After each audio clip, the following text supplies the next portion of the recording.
Yo, let's get the business. Yo, let's get the business. The NBA draft is kicking off. Jayden Quaintance, the standout superstar for the Kentucky Wildcats last season, which he transferred from Arizona State and suffered an injury, tore his ACL to my understanding, so he sit out majority of the season. But Jayden Quaintance, major shout out to JQ getting drafted first round. What it means for the San Antonio Spurs, why they took a chance on Jayden Quaintance, which, as I said previously, that he has suffered from an injury. Things that I want to highlight and take into consideration. I feel like the Spurs, it was an important addition, which I want to say congratulations to all the kids that got drafted. So major shout out to them. I just enjoy the atmosphere of the draft and just watching the family members and in disbelief and in congrats and in joyful energy that it brings and just the happiness on their mother's face. So major big ups to that first. But I feel like the San Antonio Spurs with this addition, they were thin in the post. I mean, if you take Wemby consideration, he was forced to play somewhat of a bow guard down in the paint, battle, bone bruised, big fella type of role. And I never felt he was really physically fit for that type of role. Even though he's tall, I feel like he's like a little thin and lanky. And there's a certain way that he enjoys to play, which I feel like is more like a stretch forward type of thing. But I believe the installment of JQ is going to allow the San Antonio Spurs to play a little bit more of their style of play with the 3 or 4 guards that they have set up around the perimeter, and it allows them to penetrate, to drive, draw, and kick out to the shooters and just play that quick style of play with the guards.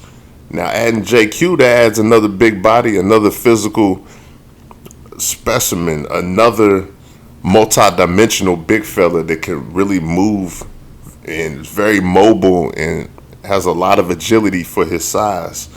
When I seen him working out, he looked fresh. He looked fresher than I've seen him before. I understand that he sit out for that injury, but I feel like he's took all this time to rehabilitate himself and get in the proper shape for the league. It would probably be a limited amount of minutes, but I feel like the role, it makes sense. It makes sense for the San Antonio Spurs, what they suffered with last season, which I feel like they were a little thin down low. Like you could bang in the paint a little bit with Wemby, and especially if he falls out of position, which he did at sometimes, and he was a little late getting to the help and things of that nature. So I love the installment, man. Wemby, he doesn't have to play that bone bruising role that he was forced to play this past season. And I feel like he can stretch the floor out the way he wants to. He'll be able to find his spots and get to his spots a lot more often without having to battle so much on the defensive end, and able to take wide open jump shots, you know what I mean? Because he'll let it rip. He'll let it rip. And I don't want to dive too much into the disgruntled Kentucky fans, because there is a perception to this, like based off the simple fact that he sat out this whole time. And the fans are like, yo, we didn't get the bang for the buck. You feel me? Which I'm not one of those disgruntled fans. I'm just one of them dudes. I'm like, yo, kid got drafted. He's nice on the court. He deserves every bit of it. He worked hard to get to this level. His family is very proud of him and just ecstatic just watching him walk up to that podium and accept his success point. So I'm loving it. I just enjoy that part of it. Yo, but I know there's some disgruntled fans out there. Like, yo, that low management, because the theme of low management is very popular in today's fan bases. Nationwide, worldly wide, which some judge it terribly and look at it wrong and analyze it a little too close. And then there's another side where it's like, yo, if I'm going to go pay tickets to go watch this game, if I'm a true fan, a big fan of this team, franchise, college, whichever it may be, I want to see the best players on that court, and I want to see them showing out and performing.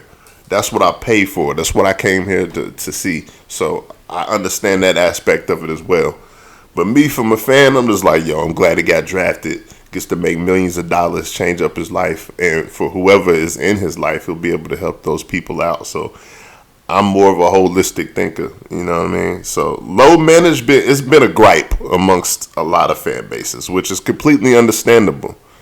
But I don't feel like it's one of those situations with JQ to where he's like, yo, I could play, but nah, I'm just going to sit this one out. Nah, I don't believe so. I believe it was a true process of rehabilitation that he had to recover from and that he was forced to recover from. And to me, the suffering and the longevity of not being able to play and sitting out and going through the pain and fighting through the pain and having to try to practice through it and play on it, I feel like that part of it is underrated because that's a lot of that goes unnoticed and people aren't paying attention to that as much, as fans. But you have to, weasel and look through the cracks, read between the thin lines a little bit and realize holistically what's going on with these players. And it's a struggle. It's a battle.